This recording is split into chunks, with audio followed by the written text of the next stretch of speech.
Okay, so we should be on record right now. Okay, great. So we're going to go ahead and get started.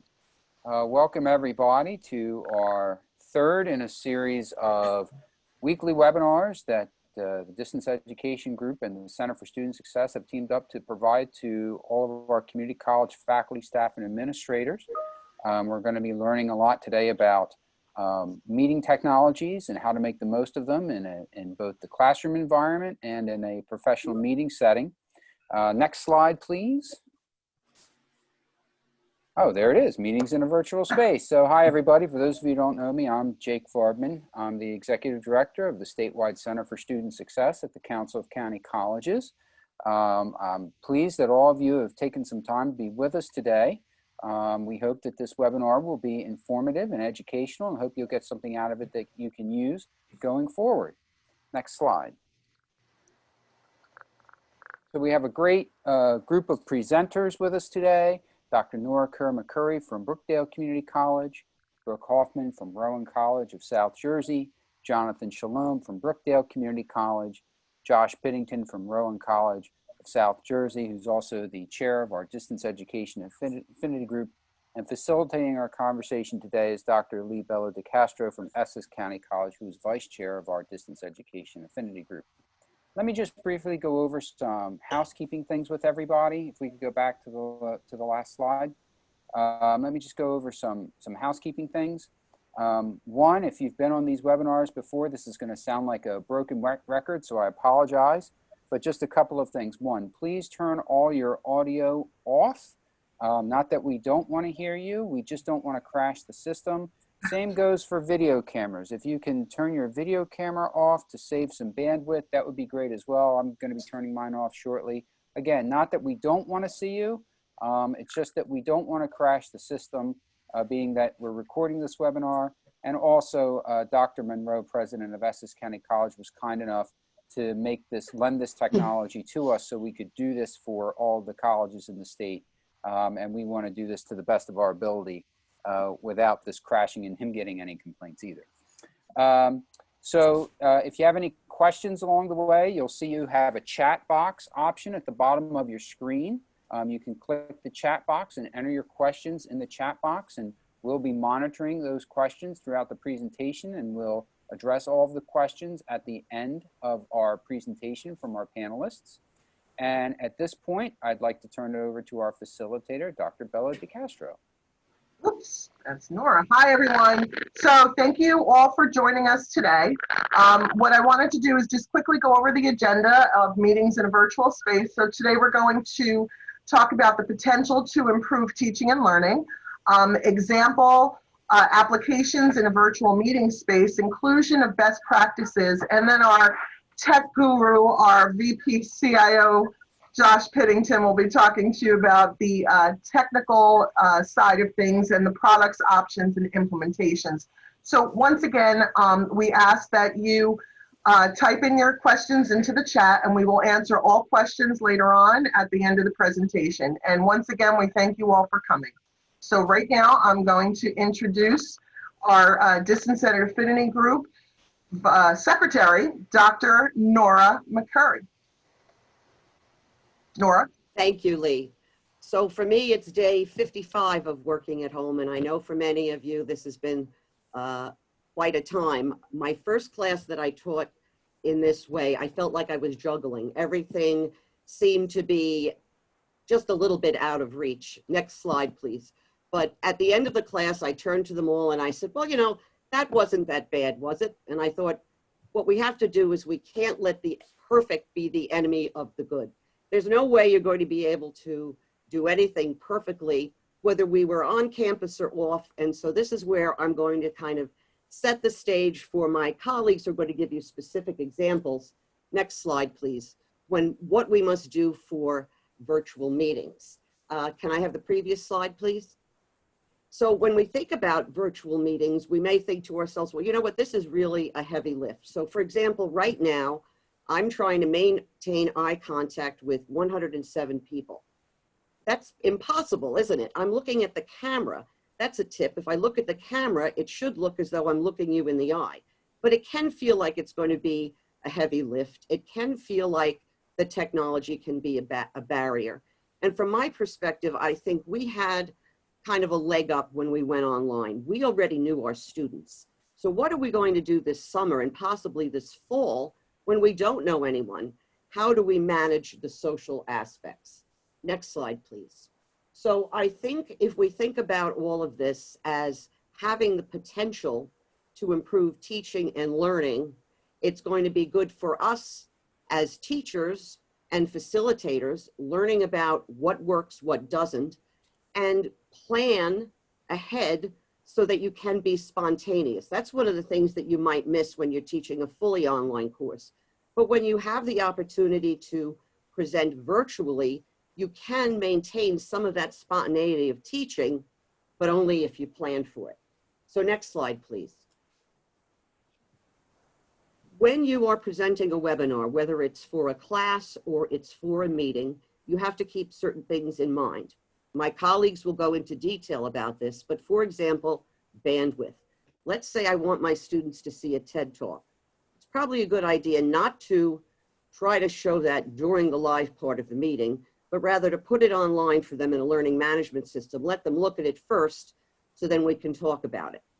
Another thing that might be a barrier is student devices. What device does my student have? I may not know, but we can pretty much be sure that most of our students have phones, and with a mobile device, that means they have a camera, they have a microphone, they're going to have a way to be able to connect with us. Attention span is another big consideration. I'm going to be speaking to you about 6 minutes, and we're not going to have any opportunity for interaction. Hopefully it doesn't seem like too long of a time, but to our students it might. We also have to take into consideration those ways that we can make collaborative opportunities. Next slide, please. What we're trying to maintain in our classrooms are the elements of active learning. So I'll tell a quick story. My students, most of them have been in bed, or at the very least, they've been in their bedrooms every time I'm teaching one of my classes. Now, I can't see where any of you are right now, but I suspect most of you are not in your bedroom. You're at your dining room table, or maybe you're hiding in your bedroom so that your children will leave you alone. I'm not sure. But if our students are doing something that we don't approve of or we don't think will help with active learning, we have to make sure that we're very explicit about that. For example, I don't mind if you're in bed, but make sure you have a notebook and you're able to write when you're laying down. Next slide, please. What we're looking for is to make sure those opportunities are there and to make sure that we have those opportunities so that the students can have contact with one another, putting them at the center of the learning, making it active, making sure that they have contact with us. Next slide, please. One of the things that we want to keep in mind, and we do this anyway, we want the students at the center of the learning. We want to create those opportunities so that they can interact with the content. And even if we're doing remote virtual presentations like this, we want them to have the opportunity to learn anytime, any place. Next slide, please. Learning isn't a thing, it's a process. We're not giving it to the students. It's something we're not doing to them. They're doing it themselves. But it's our job as teachers to give them every opportunity to apply that process. We want to help our students, particularly at the community college level. We always say at Brookdale, part of our job is to teach students how to be college students. And this opportunity that we have with the remote learning is to take this process of learning and break it down for ourselves and then apply it, design our lessons, design our classes so that students do learn. Next slide, please.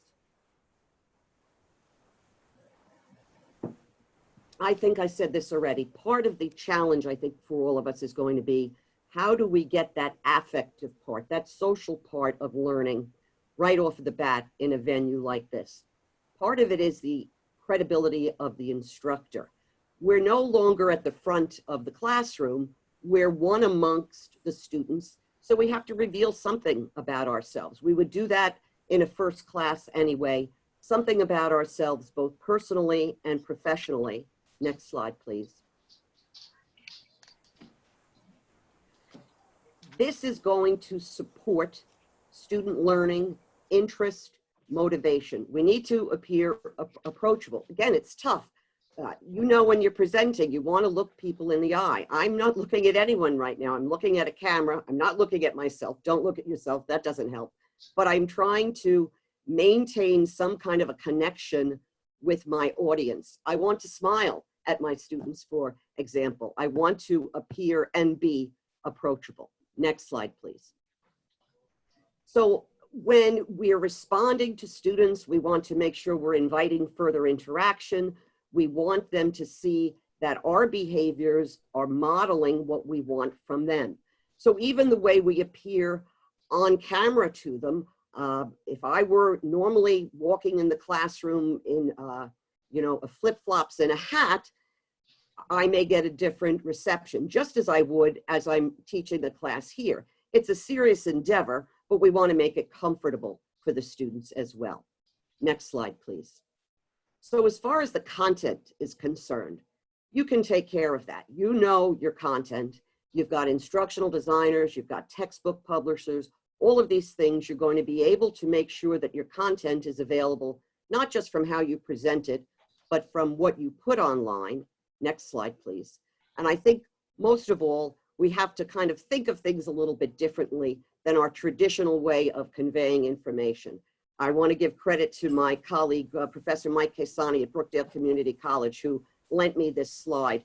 We are not the sage on the stage. I don't like that term, but it's even more important now that we learn how to facilitate the content and that we make this a social interactive experience that will be holding our students in good stead. Next slide, please. And so now to get more into how you're going to do this, I'm telling you the why, I'd like to introduce Brooke Hoffman, Instructional Designer from Rowan College of South Jersey.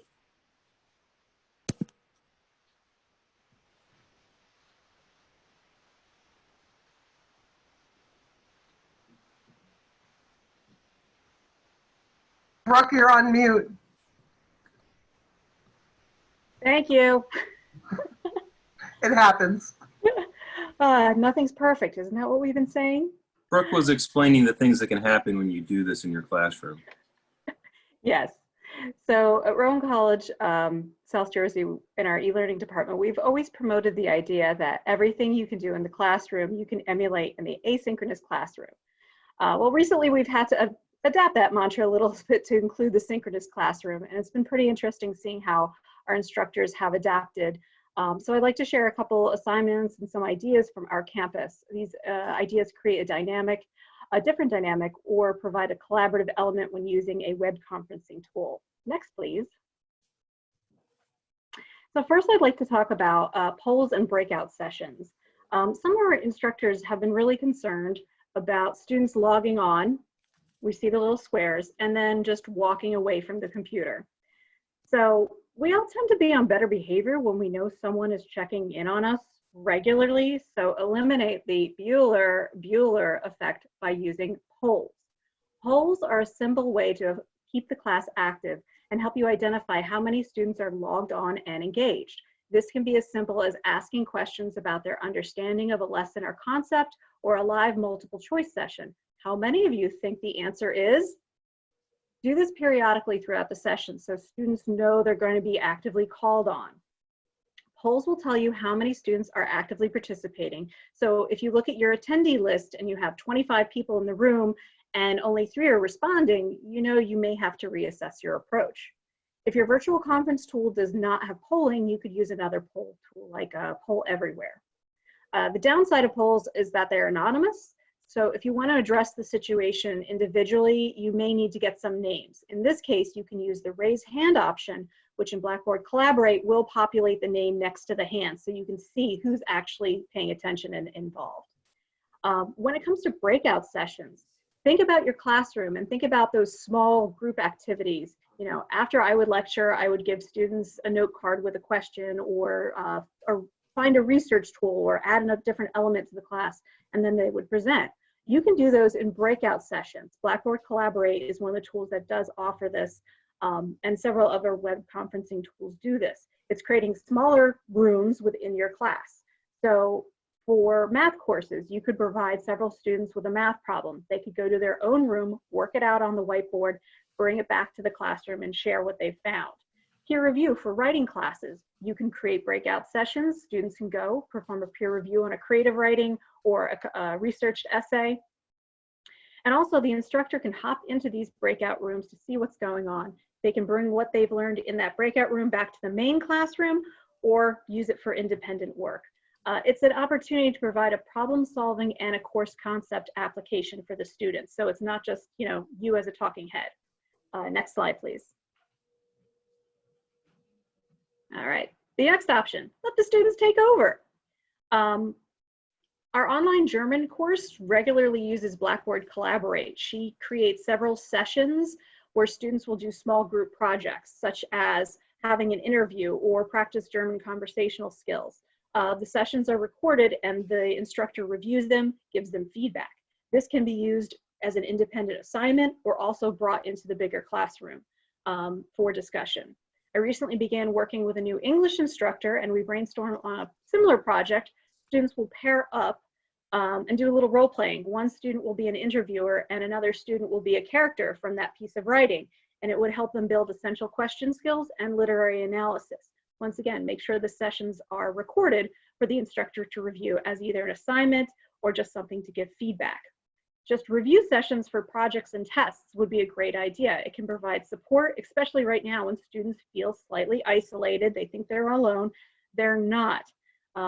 Even if it's not a direct assignment, set up some study groups so people can just interact and learn and collaborate a little bit. Public speaking. A couple of public speaking instructors have said, they're not in front of an audience, but right now we have the ability to give students a web conferencing tool and present to a small group. That is literally the modern workplace. So it's a great opportunity for students to practice those skills.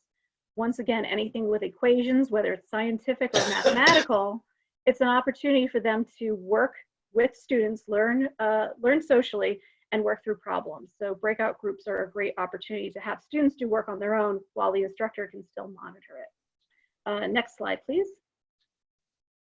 And this is just a tool that I saw an instructor of ours use. She is not very online gung-ho about it, but she's really done a great job trying to adapt to what she's had to do with her class to give a great experience.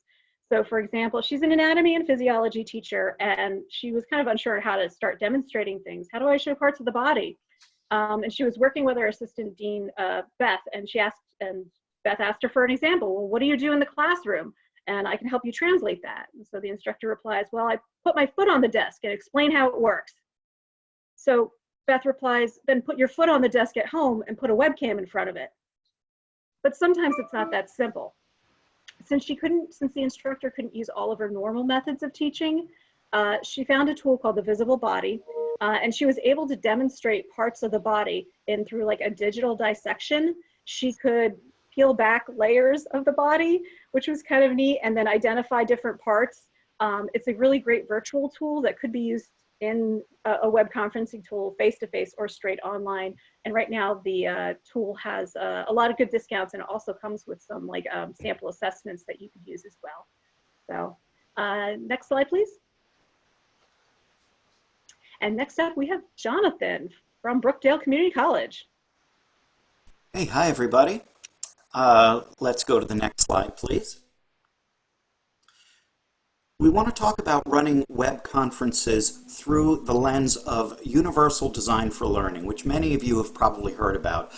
Universal Design for Learning, or just UDL, is a way of thinking about teaching and learning that helps to level the playing field for all students, regardless of ability, regardless of resources. So this approach to course design offers flexibility in the ways that students will access material, engage with it, and show what they've learned. If we design course materials with UDL in mind, it'll help all students, but it may be especially helpful for those with learning differences or technological limitations. And there are three aspects of UDL that we want to just touch upon briefly. Multiple means of representation, multiple means of action and expression, and multiple means of representation. Representation, action and expression, and engagement. So when we talk about multiple means of representation, I think Brooke showed you some dynamite examples. Offer information in more than one format. So in the context of a web conference, use a webcam, use a screen share, PowerPoint share, graphics share, use images to help reinforce what you're talking about. And what we're really talking about here is faculty to student contact. Multiple means of action and expression. We're talking about providing options for how students can express what they've learned. We're talking about promoting student to content contact.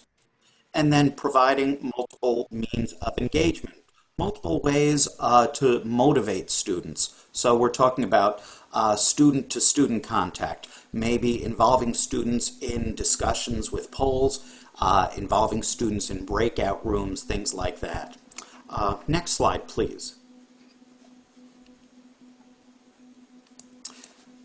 So when we talk about inclusion and we talk about technological inclusion, one of the things we have to keep in mind is that not all of our students have a giant desktop computer with dual monitors, which maybe some of us have. Some of them may be taking your course on their phone because that's all they have, or maybe that's all they have access to at that particular moment because perhaps several people in the household might be sharing a single laptop or a single desktop computer, a single Chromebook even. So we want to make sure that whatever we design is going to be accessible on any device. So you can see a couple of examples here. We can see an example of a website that doesn't really look good on a mobile device, and then one which does. So we want to make sure that we use images, we use descriptions, we describe all of our images, we describe all symbols that we use, and we choose both a layout and a text size and a font that's going to be readable on any kind of device. Next, please.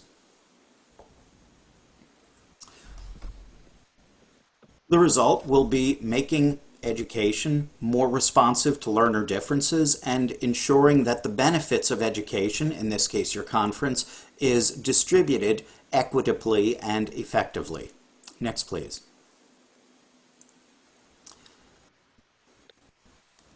So your content is going to be equivalent. You're doing a live online lecture in lieu of a live on-site lecture. You want to make sure that you're covering the same content, but you may have to come at it from a little bit of a different approach in order to account for that flexibility of different access types and different access points.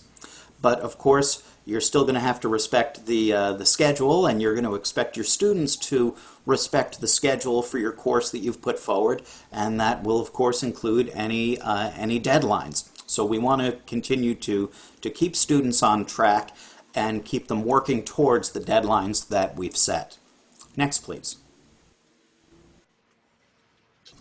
So this is, of course, the big one that many of us have struggled with, and it's maintaining interest. So let's think of providing an online lecture just as a talking head video, without a PowerPoint, without anything, just talking off the cuff.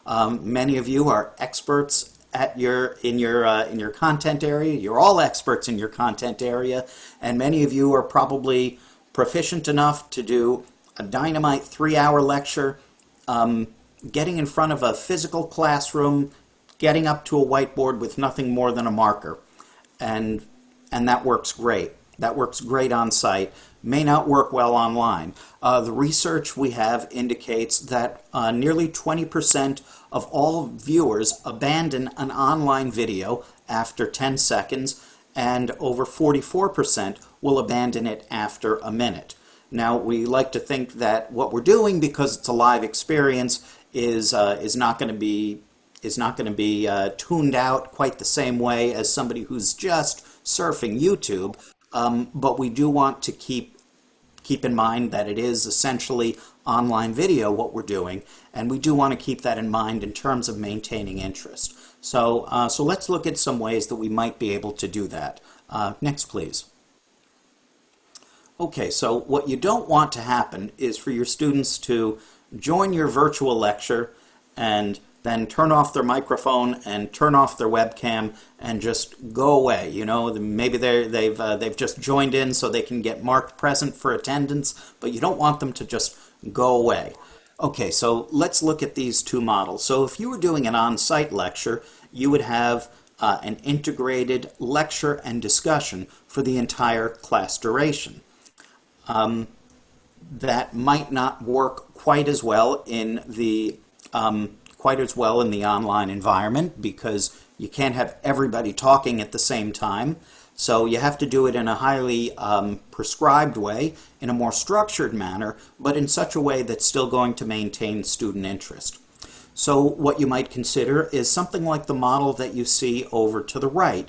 You might consider doing a lecture with polls that hopefully keeps the students somewhat engaged, and then after a certain period of time, put your students into breakout rooms, and Brooke gave some dynamite examples of this a little bit earlier. So put students into breakout rooms where they have to discuss and maybe report their findings back to the larger group, and check in with those individual breakout groups before bringing them back. Keep them on track, and really promote that student-to-student contact that's going to be missing in a virtual lecture environment otherwise. And repeat that as many times as you really need to repeat to keep the students engaged, to keep them on task. Okay, next please. So the other part of inclusion that we have to keep in mind is archiving. At Brookdale, we use Zoom, but I think that probably most of the different conferencing softwares will allow you to record to the cloud, which is really good. It's really easy because it just generates a URL that you share with your students. So it's important to make those recordings available. Some students, from a UDL perspective, can benefit from repeat viewing. Maybe they've been introduced to a lot of new terminology and they want to listen to it again. Maybe they didn't absorb something the first time, or maybe the audio cut out at one point. Maybe they had technology problems at some point.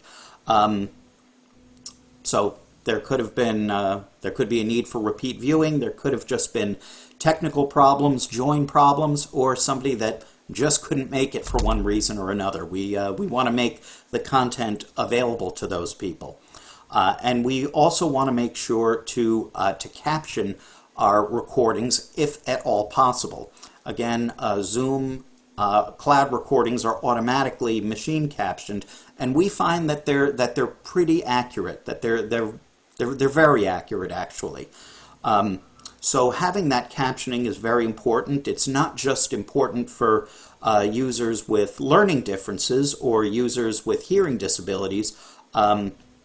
It's useful to anybody that may find it helpful to, say, read terminology, read new terminology in addition to hearing it.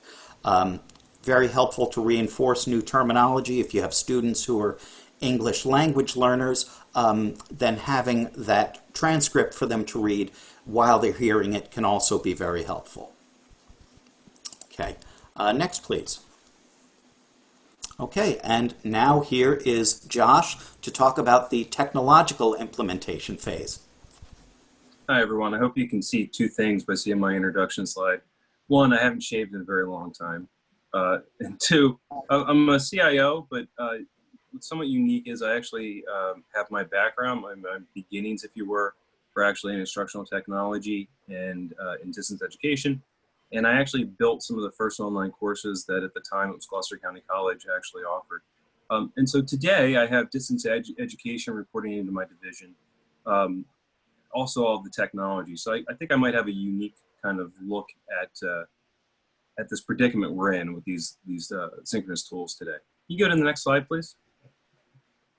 So this is an updated quote from Rahm Emanuel, recently updated with the pandemic. But I mean, right? Never allow a crisis to go to waste. Start planning for the future.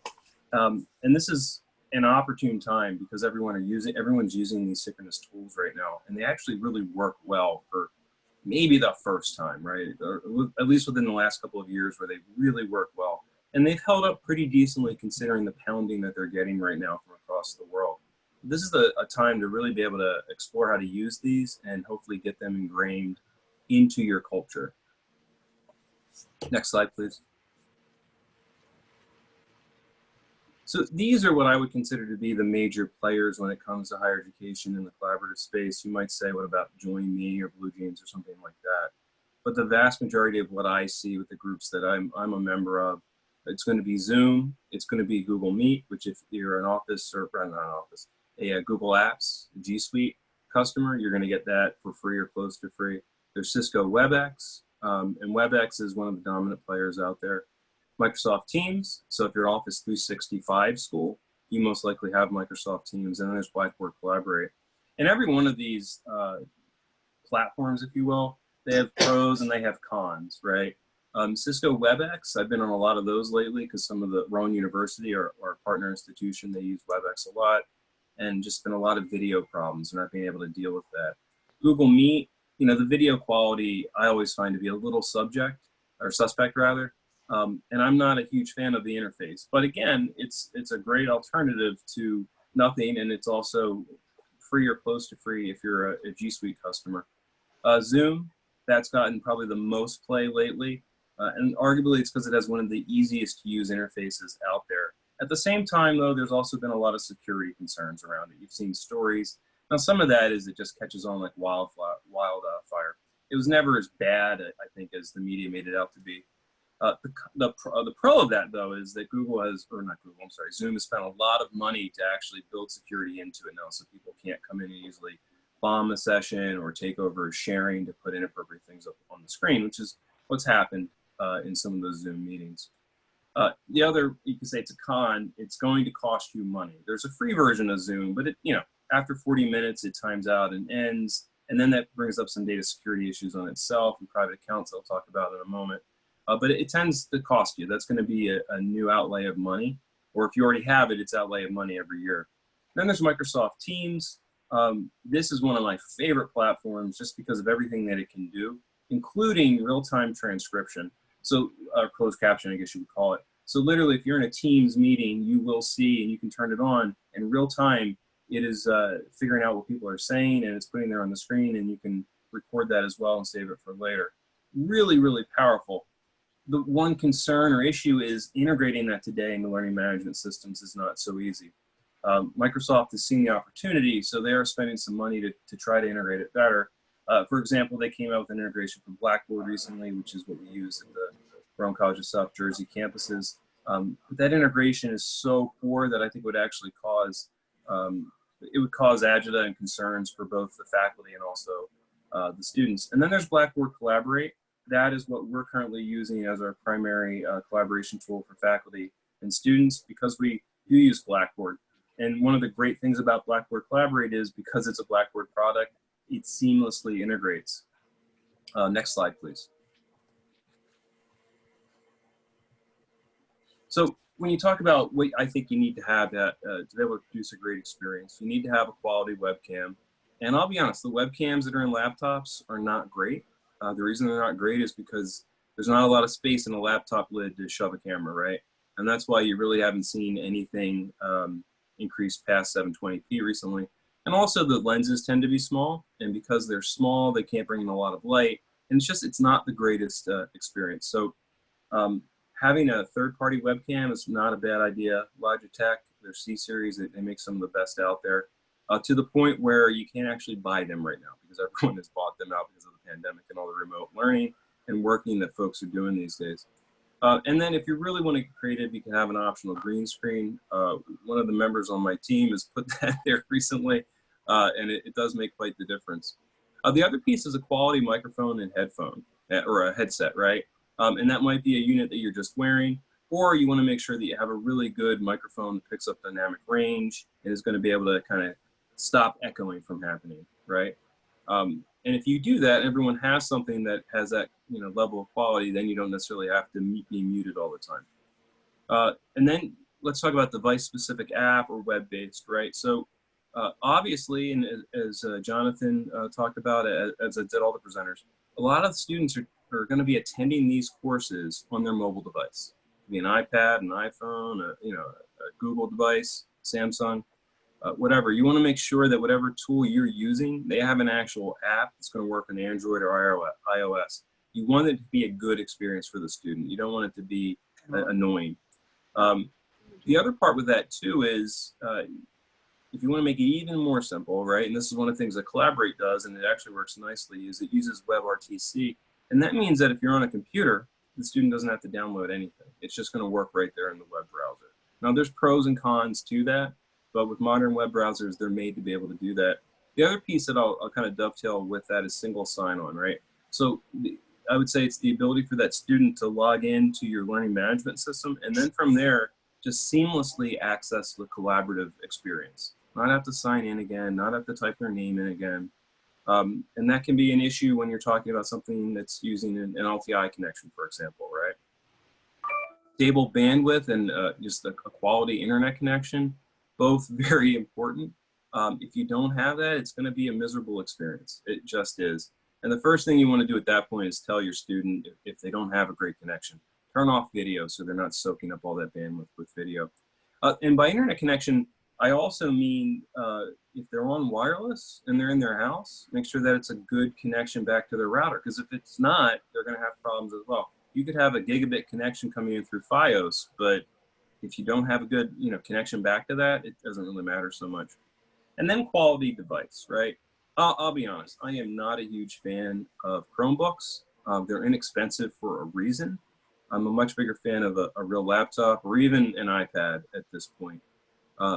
You want something that's going to have the processor power to really be able to run the video well at the end of the day. So for me, it's more of a laptop. And honestly, if you're going to look at Intel, it'd probably be like an i3 experience. And if you're going to look at AMD, it'd be at least a Ryzen 3, if not a Ryzen 5. Again, if you don't have a good device, it's going to cause problems. Next slide, please.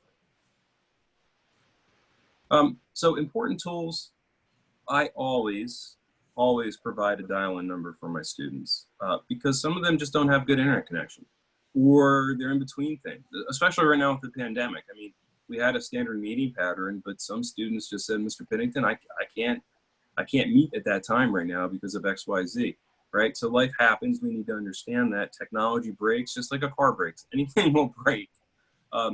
Including internet connections. So the ability to provide a dial-in number, absolutely crucial in my opinion. Screen and application sharing.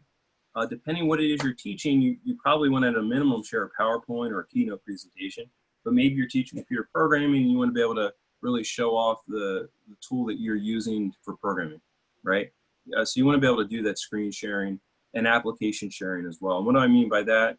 If you can share the application as opposed to your whole screen, do that. And then that way, if you have an email that pops up that you don't want your students to see, or something else comes on screen you don't want your students to see, you don't have to worry about it because you're keyed into that application that you're sharing instead. And then remote control. Again, it's going to depend on what kind of a course it is that you're teaching, right? But the ability to be able to control the student's computer, and this is with his or her say-so, right? You're just not going in there. You have to request that control. But the ability to control it is very important. And I'll be honest, that's one of the issues that we're having with Collaborate right now. It's actually working very well for the campuses, but there are some instructors that need to have that remote control portion, and they don't. So it's one of the reasons that we're currently looking at other platforms. And then real-time transcription. If it's not built in, it's just something that's going to be expensive right now, but it's a problem, right? If you want to be compliant, it's a problem. So you're going to see more and more of these tools come out with real-time real-time transcription, but it's going to take some time. And Zoom came out with it recently, but they're doing that through a partnership that's going to cost money. So, outside of using Teams, I don't know of any of these tools that really does the real-time transcription and does it unbelievably well. And then the ability to record, I think Jonathan talked about that. But especially if you're doing, let's say, like a flex type of class, right, where you want the students to be there in real time to watch what you're lecturing to them, what you're talking to them about. But at the same point, someone will be able to make it. So in that case, you want to be able to do recording so you can send it to the student over time, or better yet, put it into your learning management system. And then finally, file sharing, right? Now you're using your learning management system hopefully as your jump off point to go and get to your collaborative tool. But you don't necessarily want to say to the student, it's time for you to now kind of bring up another tab or bring up another screen and go look at this document. That can be problematic. So if you can share it through the platform, all the better. Next slide, please. Policies. They can be annoying, I know, but they are very important, right?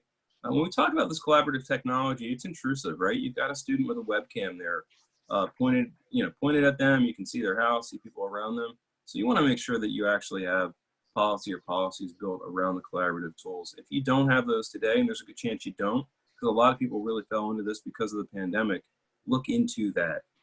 Make sure you have some policies right there. Make sure your college has approved platforms, right?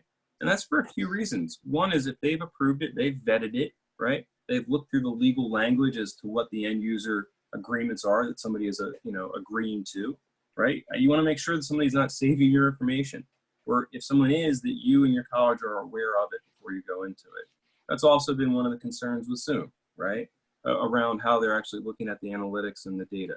So it is really, really important that you have strong policies. And you may have more than one tool. You might have a tool that's there for the academic piece, right? And maybe that's Zoom, just as an example. But then when you talk about more of the business piece, right? That would be maybe Microsoft Teams, or maybe that's Google Meet, because that's going to be integrated with your workflows. There's a question, can you provide examples of policies? I could send out a few after this. I could definitely do that. And then free and personal licenses really should not be used, right? And there's a lot of reasons, but you see I have discovery there in parentheses. You have a lawsuit that comes up, and all of a sudden you're required through discovery to produce records, etc.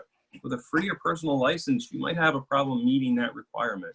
And it all depends on the judge and kind of day she or he is having, but that might be enough for them to just do a summary against you, right? Because you didn't meet the requirements when it comes to discovery. So I know we don't like to think about that, but it's important. And schools get sued all the time. There's a lot of schools being sued right now because of this rush to remote learning. So that's just another reason you want to do it. Also, you don't want to use a personal license, because I don't want to get technical, but if you're using the license the college has, you have some shield because you're using what the college has recommended and put out there. Learning management system integration, in my mind, is absolutely crucial, right? You don't want to say to a student, log into the LMS, go do this, and then go to your email, find this link to the Zoom session that I sent. Well, it's a crazy way to try to navigate things. I don't know if some of you are like me. I have an 8-year-old and a 6-year-old at home that we're trying to teach at the same time. I'm surprised they haven't barged into the room right now. But between the two of them, for all the various resources and apps we have to use, there's got to be 30 usernames and passwords. 30 usernames and passwords. There should be one username and one password. That's all there should be. And if you integrate this tool into your learning management system, then the student just has to know that username and password to get in to the LMS. And again, a faculty member shouldn't have to go to an independent console or somewhere else to go spin up a collaborative session. They should be able to do all of that work from within the LMS too. So you want to make sure that whatever tool you're using has great LDI connectivity so it can get pushed in to your tool. And then identity management. Every college should have some sort of IDM, which is identity management, and it's the ability to say that this person is this person, and this is all the access that that person should have. So a faculty member, just as an example, would have access to she or his courses, right? And then they'd also have access to Blackboard to do it. And students would have access to the courses that they're enrolled in. They log in, and then they just click something, and it brings them over to the collaborative tool. They don't have to log in again. They don't have to go create a username or password. So that's why you want to make sure that integrates there. The other reason you want to make sure it integrates too is you want to make sure that you at least have some grounding to say that the person on the other end of the screen is the person that you think it is, right? And if the launch off point is from the LMS and they don't go recreate a username and password, etc., you know at least the person that hit the LMS that has those credentials should be the same person on the other end. Next slide, please. And then, important. This is, can you go to the, there we go. Thank you. Wrong way. All right, so security considerations, I've already talked about some of this, so I won't go into huge detail, but identity verification and single sign-on is just extremely, extremely important. One, from a flow, but then also from a legal perspective too, so you know who's on the other end of that. Encryption and security. Again, part of the Zoom story was that the chat was encrypted, but the video itself was not encrypted. So somebody could potentially be able to kind of look at what's going on in a Zoom session without anybody knowing it. So encryption and security, just extremely important. The other piece of that too is you want to make sure that whatever the company is that you're working with, they adhere to the policies that you on your campus have, right? And you want to be able to negotiate that to make sure that you feel as if your information, and by you I mean the college's information, students' information, is secure. Access control and logging, right? You want to be able to log how many times people are entering into something. Not because it's Big Brother, but one, you want to be able to see usage data, right? It's important. Could we be doing a better job using this tool? Or are we not using it all that much? It can be good for negotiating with a vendor. But then also back on that discovery point again, right? You need to be able to produce this kind of documentation should you get sued. You just have to. And then from access control, it's really important that you can lock that room down so you don't have to worry about folks getting into the room that shouldn't be there, right? And depending how it's integrated with the learning management system, it might just take care of that piece. And then finally, and I talked about this already, but the screen sharing and the ability to record, or rather to control another person's screen. Really important as we really kind of flex our muscles when it comes to this teaching and working from online, just really critical. So again, these are just some of those core tenets people should be aware of. I know sometimes we think a tool looks great and it's shiny and my God, it works great, but it might not have the identity verification piece, or it may not have the security pieces that you need, right? So you want to make sure that whatever it is that you're using, it meets all the requirements, not only of the classroom, but also of the college. So thank you very much. That's my final slide. Okay, so just a few things before we move on to some questions, and I neglected to mention this at the very beginning of our presentation. So all of our community colleges, as we all know, we run independently of each other. So therefore, we all have different policies, different LMS systems. I know a lot of you use Canvas, some use Blackboard.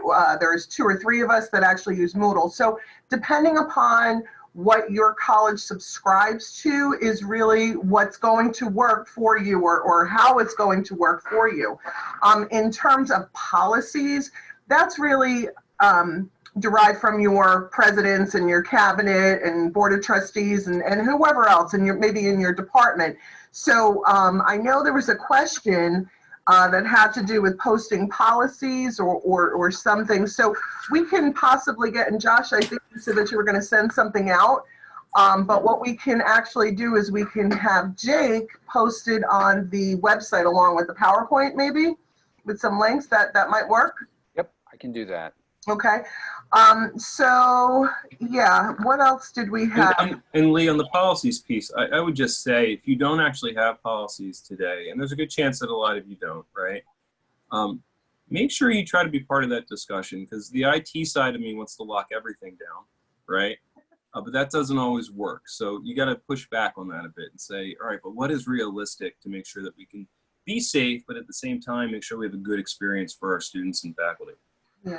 Yeah, and I know we have some administrators in here, and we have a lot of adjuncts and faculty in here as well. And once again, with those policies, they're driven by the institution, by the CIO, by whomever. So we really need to take into consideration that a lot of these things are put into place because we're protecting, the students, your classroom, the data, the integrity of the course. I mean, there's so many different variables that go into it.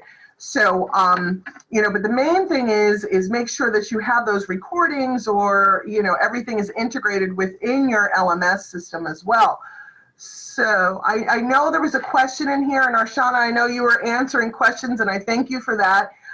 Do you count Zoom as attendance? Okay, so once again, depending upon your institutional policy or your divisional policy, that's going to be really driven by that your department or area. So I know, we could say yes, but there might be another institution that says no. Nora, did you want to chime in there really quick? Well, I just wanted to say that there are policies and then there are practices that we all would use in our own meetings or in our own classrooms. And one of the things that I don't know whether I mentioned it or not, was that we need to be very explicit with the students, more explicit than you think you might have to be. So if your own policy is that in order to be counted as present, not only do you have to log into the system and show me your face, you have to participate in one of the breakout sessions and come back and present.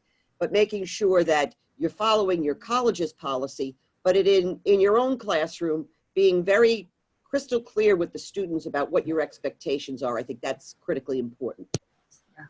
There was one question with, would I recommend Zoom over Big Blue Button as an example? Yeah, I would recommend 2 Progresso cans with a string between them over Big Blue Button, quite honestly.